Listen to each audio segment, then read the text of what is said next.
Shalom dan selamat pagi. Ya, kita ketemu semula di dalam ibadah Sabat pada pagi ini, iaitu pada tanggal 5 bulan April tahun 2020.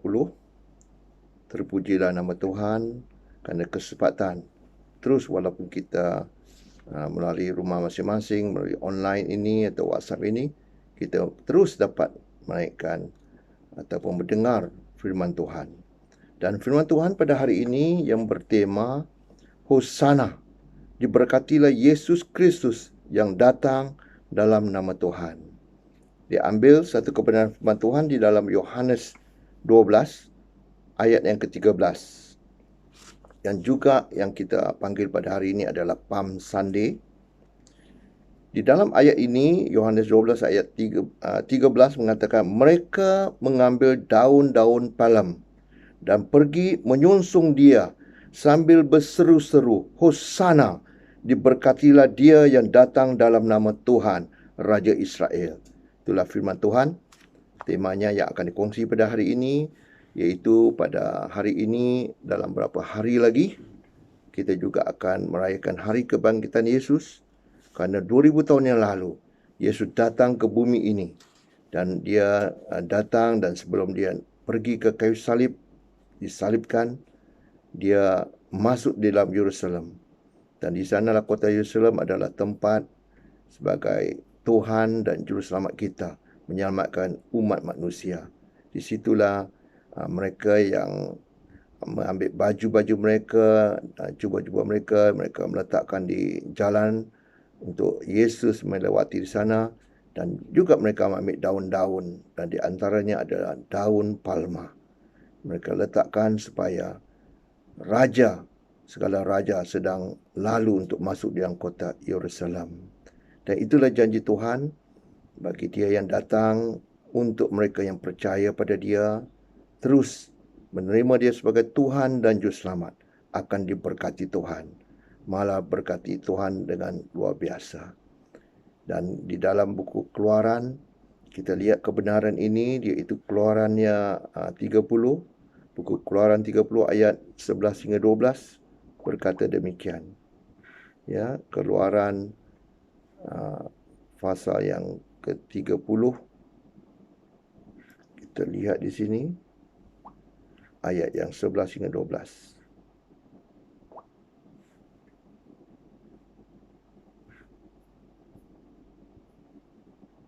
Inilah masanya apabila kita menjadi anak-anak Tuhan, sentiasa dinasihatkan oleh firman-Nya, dan kita terus rujuk ya di sini. Di dalam ayat 13 mengatakan, ya, Tuhan berfirman kepada Musa, apabila engkau menghitung jumlah orang Israel pada waktu mereka didaftarkan, maka haruslah mereka masing-masing mempersembahkan kepada Tuhan wang pendamaian kerana nyawanya pada waktu orang mendaftarkan mereka, supaya jangan ada tulah di antara mereka pada waktu pendaftarannya itu. Ya, kita tahu semasa Yesus juga bila dia datang ke dunia, lahir di dunia ini, itulah kali pertamanya diadakan bancan di seluruh dunia. Tujuannya adalah untuk mengetahui di manakah asal usulmu, di manalah kotamu atau kampung halamanmu, supaya di seluruh dunia mereka dapat tahu berapa ramai penduduk dunia. Itulah Yesus sangat indah apabila datang ke dunia, didaftarkan setiap pribadi yang ada di dunia ini untuk maklumat-maklumat yang diperlukan untuk menguruskan. Malah pada hari ini kita lihat bahawa tujuan itu adalah untuk Yesus ingin tahu. Yesus sudah pun tahu pada setiap pribadi kita di mana kita berada. Dan di situ Tuhan akan memberkati kita. Tuhan memanggil kita keluar daripada kuasa-kuasa kegelapan, iaitu dosa-dosa yang kita lakukan, untuk datang kepada Dia. Itulah, ya, diberkatilah Yesus Kristus yang datang dalam nama Tuhan. Ya, kita mengalu-alukan Dia pada hari ini, iaitu hari Sabat, iaitu Palm Sunday. Kita juga memperingati bahawa inilah firman di mana Yesus datang, Dia mati bagi kita. Dan satu kebenaran firman Tuhan yang Yesus mengatakan di dalam bukunya Yohanes 12. Ya, saudara, kita pergi di dalam buku Yohanes 12 ayat yang ke-24. dikatakan bahawa Yohanes 12 ya, ayat yang ke-24. Yesus berkata demikian, "Aku berkata kepadamu, sesungguhnya jikalau biji gandum tidak jatuh ke dalam tanah dan mati, ia tetap satu biji sahaja. Tetapi jika ia mati, ia akan menghasilkan banyak buah." Ya, perumpamaan ini diberikan oleh Yesus. Apabila Yesus berbicara, dia pergi kepada orang yang yang banyak, terutamanya orang yang paling bawah dari segi pekerjaannya, dari segi kehidupannya, dari segi kalau dikirakan darjat, mereka yang orang-orang biasa saja. Itu sebabnya dia memberi perumpamaan ini, ya, supaya semua orang mengerti, ya. Tidak ada seorang pun yang tidak boleh mengatakan dia tidak faham, supaya setiap orang bila dia berbicara, dia dapat menangkap dan memahami firman Tuhan yang disampaikannya. Pada suatu ketika dahulu, ya, semuanya kita ini adalah lahir daripada keluarga petani. Barulah sekarang ini ada kilang ataupun industri. Tapi pada masa dahulu, kita semua adalah orang-orang petani. Jadi, dengan mengatakan biji gandum atau biji cili ataupun apa-apa buah yang berbiji, sekiranya ia tidak jatuh ke tanah dan mati, ia tidak dapat menghasilkan banyak buah. Itu yang senang dipahami oleh setiap petani ataupun orang biasa. Apatah lagi mereka yang belajar lebih tinggi, orang yang mengkaji sains, lebih mengetahui kebenaran ini. Terlebih lagi biji benih yang terbaik, ia akan menghasilkan 100 kali lipat kerana dia akan tumbuh, ya, ataupun keluar dari tanah dengan apa cara sekalipun, kerana dia sangat berkuasa dan yang telah terpilih.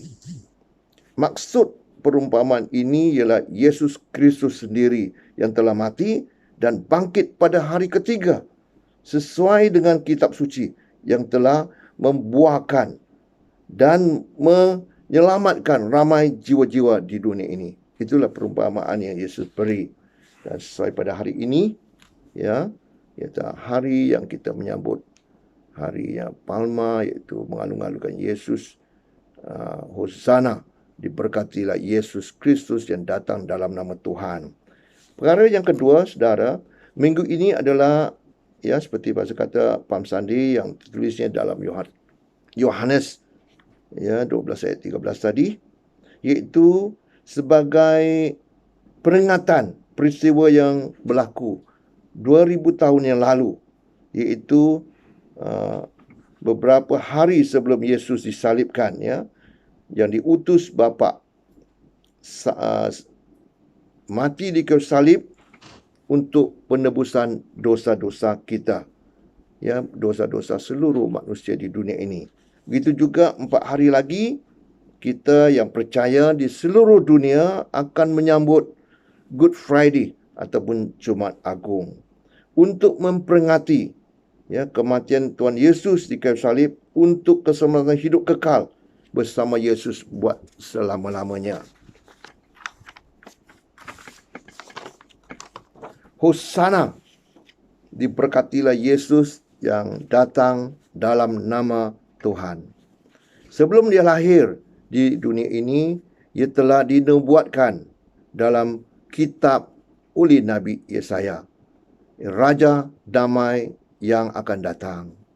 Ya, di dalam Yesaya, kita pergi di dalam Yesaya 11, di situ dikatakan,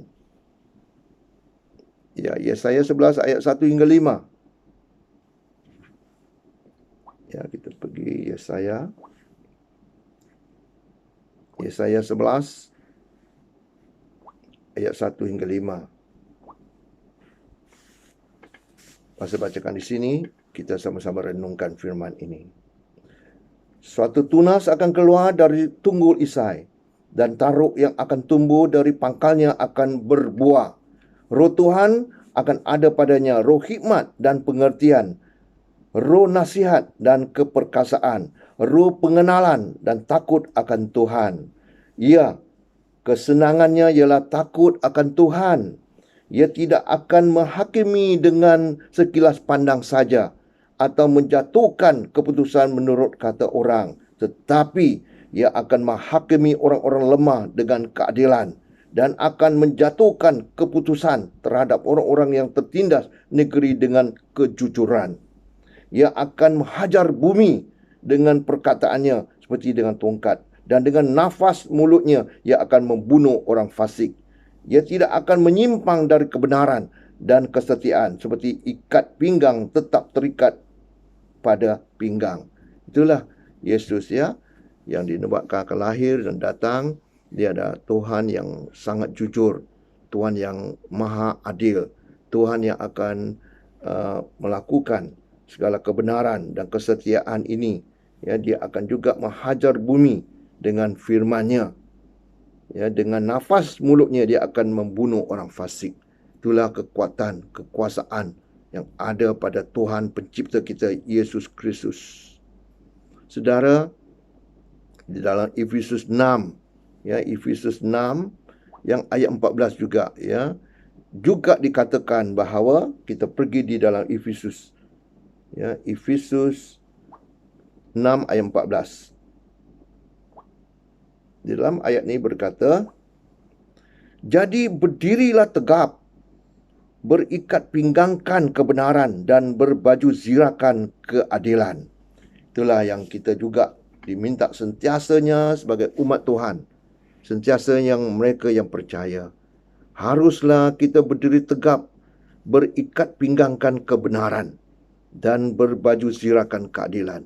Dalam apapun yang kita lakukan, kita mesti melakukan atau bertindak cara adil sesama manusia. Ini yang diperingatkan kita pada hari ini. Ya, Hosana, diberkatilah Yesus yang datang, ya, dalam nama Tuhan. Itu yang perkara yang ketiga. Dan pada keempat, kita lihat satu kebenaran firman Tuhan ini. Semasa Yesus datang di dunia ini, dia melakukan satu mujizat yang kita dapat belajar daripada mujizat ini. Apakah mesej yang dia mau sampaikan? Apakah isi hatinya yang mau disampaikan pada kita? Ya, iaitu supaya manusia disedarkan. Adakah mereka sungguh-sungguh mengasihi dia?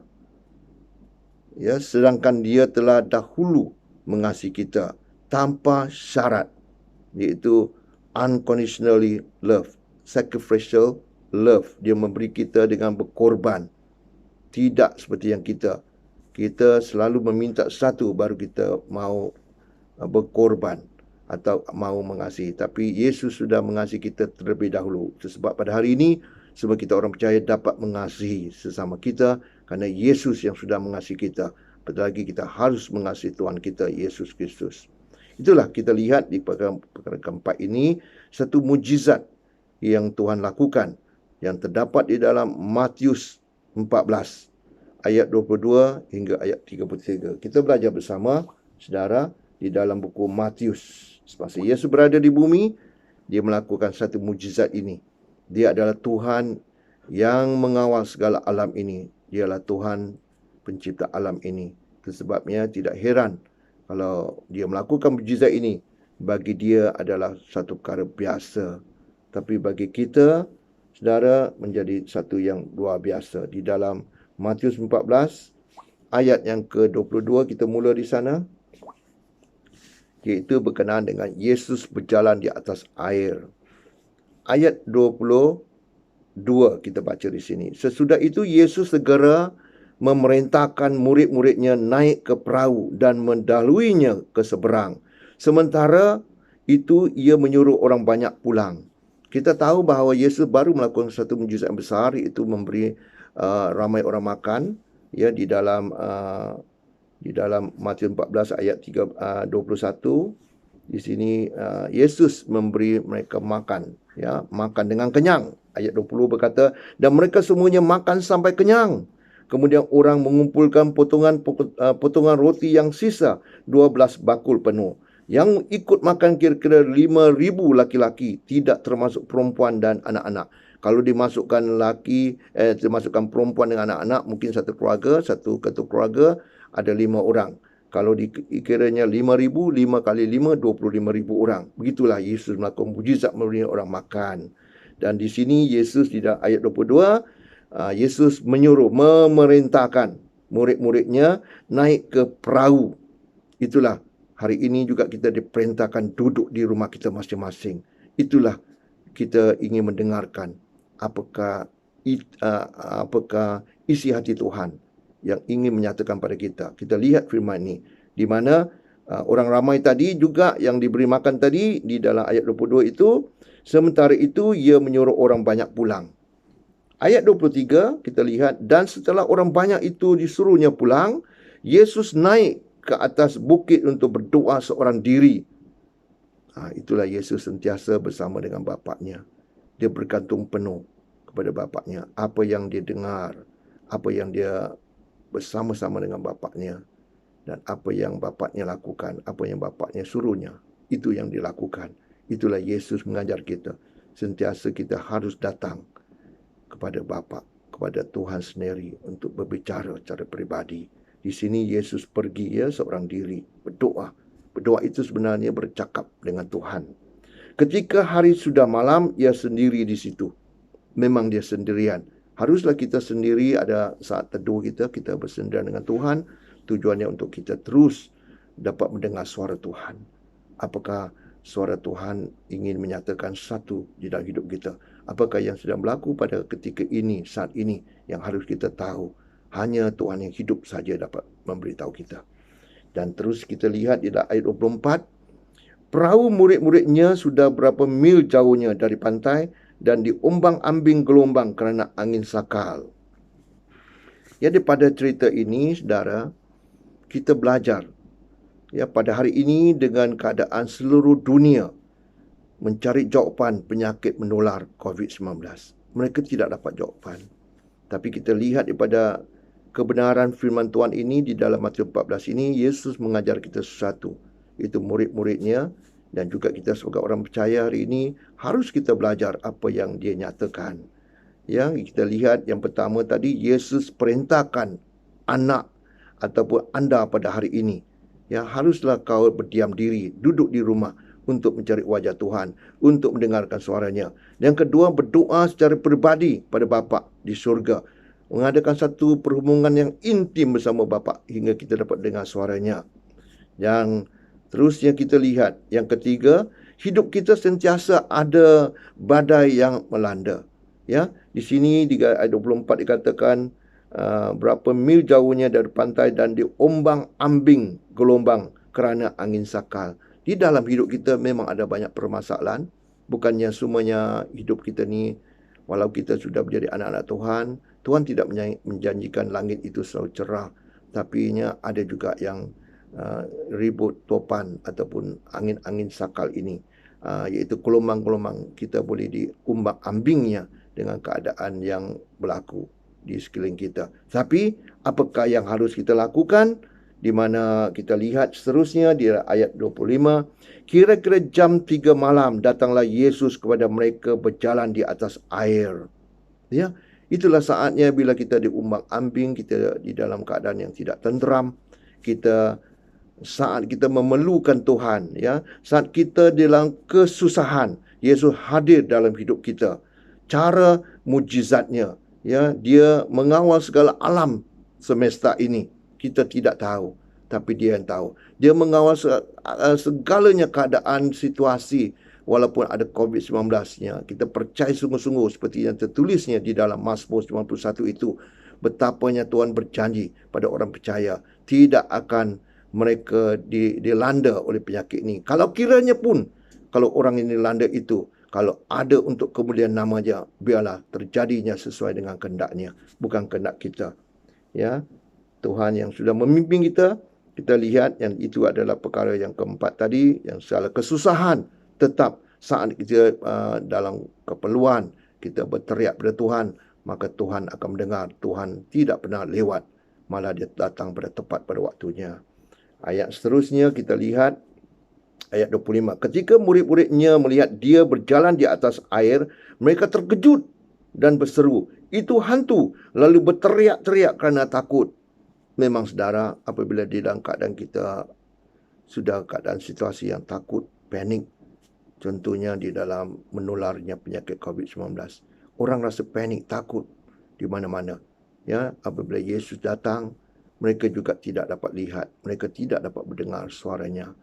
Itu sebabnya mereka sangkakan hantu. Di dalam cerita, murid-muridnya melihat, ya, itu hantu. Tapi saat Yesus berjalan di atas air, dia tahu Yesus adalah Roh Tuhan. Tidak dapat dikawal apapun yang alam semesta ini dari segi hukumnya, kerana dia yang mencipta segala-gala hukum ini. Maka kalau dia berjalan di atas air itu, bagi manusia melihat satu mukjizat yang besar, kerana manusia tidak mampu, tapi Yesus dapat melakukan segala-galanya. Dan mereka melihat keadaan itu, mereka melihatkan itu hantu, kerana hantu ada roh, spirit, ya. Jadi Yesus itu adalah roh. Dia dapat melakukan itu, sebabnya membuktikan bahawa Yesus itu adalah Tuhan sepenuhnya dan manusia sepenuhnya juga, ya Tuhan. Ya, ayat yang seterusnya kita lihat tadi ayat 26, ya, yang mengatakan mereka berteriak-teriak. Kita juga pada hari ini kita juga selalunya berteriak-teriak, ya, bila di dalam keadaan kesusahan, apalagi yang dalam keadaan yang begitu terancam, paniknya. Ya, terusnya kita lihat ayat 27. Tetapi segera Yesus berkata kepada mereka, "Tenanglah, aku ini, jangan takut." Ya, Yesus dapat menenangkan kita di dalam keadaan kita takut, di dalam keadaan kita ada kesusahan, ya, satu masalah yang besar yang mungkin menimpa kita. Tetap Yesus kata, "Tenanglah, akulah ini, akulah Yesus, akulah Tuhan yang dapat menolongmu." Jadi di sini kita ditenteramkan. Ya, bila kita tahu bahawa Yesus, ya, datang, kita tahu bahawa dia segera cabut tangan dan dia selalu akan menenangkan hati kita dengan perkataan katanya, jangan takut, kerana dia tahu segala perkara yang kita mengalami. Malah dia adalah Tuhan yang perkasa bagi kita. Terus kita lihat ayat seterusnya, ayat 28. Lalu Petrus berseru dan menjawab dia, "Tuhan, apabila engkau itu, suruhlah aku datang kepadamu berjalan di atas air." Ini bagusnya, ya. Petrus ini katanya, kalau kiranya engkau Tuhan, aku harus percaya padamu. Kau suruh apa yang aku lakukan, aku akan lakukan. Maka di situ Yesus kata, "Datanglah, datanglah." Maka Petrus turun dari perahu dan berjalan di atas air mendapatkan Yesus. Ya, apabila Yesus panggil datanglah, pastinya dia di dalam kawalannya. Ya, kita bila berseru, dia akan datang. Kita jangan takut. Yesus akan menjawabmu. Ya, ia sentiasa mendengarkanmu. Yesus kata datanglah. Oleh itu pada hari ini, kalau kiranya saudara mendengarkan firman ini, datanglah pada Yesus di dalam segala pergumulan, segala masalah yang kamu hadapi. Yesuslah jawapan bagi segala-galanya persoalanmu. Datang. Itu sebabnya tema gereja pada hari ini, ya, khotbah ini adalah Hosana. Diberkatilah Yesus Kristus yang datang dalam nama Tuhan. Dialah Tuhan bagi segala-galanya. Kita teruskan lagi dengan firman Tuhan ini. Apabila Petrus dipanggil datanglah, ya, kepada Yesus, sementara Yesus sedang berada di atas air, dan apa yang berlaku, ya, kita lihat. Maka Petrus turun dari perahu, ya, ayat 29, kata Yesus, "Datanglah." Maka Petrus turun dari perahu dan berjalan di atas air mendapatkan Yesus. Begitu, ya. Bila dia dengar Yesus berkata datanglah, maka dia pun dengar apa yang Yesus sampaikan, maka dia pun datang mendapatkan Yesus. Ya, dia berjalan di atas air. Itulah manusia yang pertama yang kita tahu, ya, di Alkitab tertulisnya bahawa Petruslah yang begitu berani menyaut atau bertanya pada Tuhan, "Adakah kau Tuhan itu? Kalau kau menyuruh aku datang, maka aku akan datang." Maka dia dapat berjalan di atas air. Tapi kita lihat seterusnya, ya, ayat 30. Tetapi ketika dirasanya tiupan angin, takutlah ia dan mulai tenggelam, lalu berteriak, "Tuhan, tolonglah aku." Itu sebabnya apabila Tuhan sudah menolong kita, dan apabila kita menghadapi badai itu semula, kita menghadapi masalah semula, adakah kita terus berpegang pada Yesus? atau kita sudah lihat masalah itu lebih besar pada Yesus. Dan di sini kita lihat ya ayat 30, tapi ketika dirasanya oleh Petrus tiupan angin, ya, angin itu adalah badai dalam hidup kita, takutlah ia dan mulai tenggelamlah. Mulai tenggelam lalu berteriak. Nah, apabila kita tidak berfokuskan mata kita pada Yesus, maka kita akan tenggelam. Kita akan tidak dipegang oleh Yesus lagi, kerana kita melihatkan masalah kita itu lebih besar, ya, daripada Yesus sendiri. Maka di sini firman Tuhan mengatakan bahawa Petrus pun mulai tenggelam. Tapi di dalam keadaan dia tenggelam, dia masih ingat apakah kasih Yesus, apakah yang Yesus sudah lakukan dia bila dia kata datanglah dan Petrus dapat berjalan di atas air. Di sini dia berteriak. Itu sebabnya, saudara, tidak salah kita sebagai manusia, kita ada banyak kelemahan sebagai manusia. Apabila kita dalam keadaan yang susah juga, jangan lupa untuk berteriak, ya. Begitu senang sekali dia berteriak dengan 3 perkataan ini. Tuhan, tolonglah aku. Ya, kalau dalam bahasa Inggeris kita tahu, God help me. Ya, itulah 3 perkataan. Itulah doa yang paling singkat yang Yesus mau dengarkan. Maka segera Yesus mengulurkan tangannya, memegang dan menuntunmu. Ya, percayalah, jangan bimbang atau gelisah hatimu. Yesus adalah Tuhan. Ya, di sini kita lihat, apabila Yesus bersamamu, segala persoalan hidup terjawab dan kau pun ada kedamaian dalam hatimu. Segala badai pun, ya, redalah. Kita terus lihatnya. Ayat 31. Segera Yesus menghulurkan tangannya, memegang dia dan berkata, Hai orang yang kurang percaya, mengapa engkau bimbang? Di dalam hal kita hidup bersama Yesus ini, kita harus sentiasa percaya padanya. Kalau kita setengah percaya, setengah tak percaya, itu yang selalunya kita akan terjatuh, malah akan tenggelam. Kalau kita sudah tenggelam hingga begitu bawah, kita akan tenggelam selama-lamanya. Kita hilang segala-galanya. Di sini Yesus mengajar kita bahawa harus percaya dan jangan kita bimbang. Ayat 32, lalu mereka naik ke perahu dan angin pun redalah. Ya, apabila Yesus bersama kita, segala masalah, ya, di sini dikatakan angin itu menjadi masalah bagi mereka, maka angin pun redalah. Dan ayat 33, dan orang-orang yang ada di perahu menyembah dia, katanya, sesungguhnya engkau anak Allah. Ya, cuma anak Allah yang mempunyai kuasa, otoriti ini untuk mengherdik apa saja di depan kita. Ya, dia yang dapat mengontrol segala keadaan alam semesta ini. Apapun masalah-masalah yang kita hadapi, Yesuslah jawapan bagi segala-galanya. Sesungguhnya Yesuslah anak Allah yang maha tinggi, yang diutus Bapa pada kita, orang yang percaya. Saudara, kesimpulannya untuk semua yang kita lihat di sini, ya, pasal ulang yang pertama kita dapat lihat di dalam tema khotbah hari ini, Hosana, diberkatilah Yesus Kristus yang datang dalam nama Tuhan. Kita tahu pada hari ini, iaitu hari Palm Sunday ataupun Sabat, ya, Palma, iaitu memperingati bahawa Yesus datang ke dunia ini sebagai raja, segala raja, ya. Dia, dan kita tahu yang beberapa hari lagi, minggu depan kita akan menyambut, iaitu Good Friday ataupun Jumaat Agung. Dan di Sabat yang terusnya minggu depan adalah hari kebangkitan. Yesus Kristus bangkit pada hari ketiga sesuai dengan kitab suci, dan dia hidup selama-lamanya. Dialah juru selamat kita. Ya, itu yang kita lihat. Dan yang kedua kita lihat, ya, minggu ini tadi. Dan seterusnya kita juga sudah melihat satu mukjizat yang berlaku, ya, yang Yesus berjalan di atas air. Banyak pelajaran yang kita sudah dapat pelajari di sini.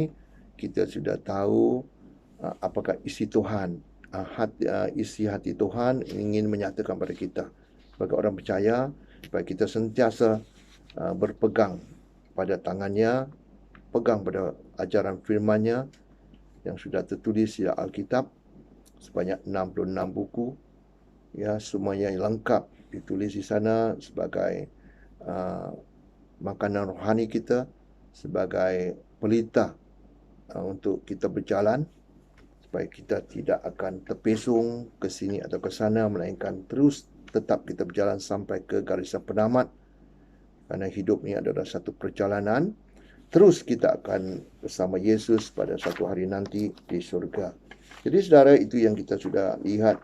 Ya, tadi ada 12 ya, daripada pelajaran yang mukjizat yang Yesus lakukan berjalan di atas air, dan sekarang ini adalah kesimpulannya.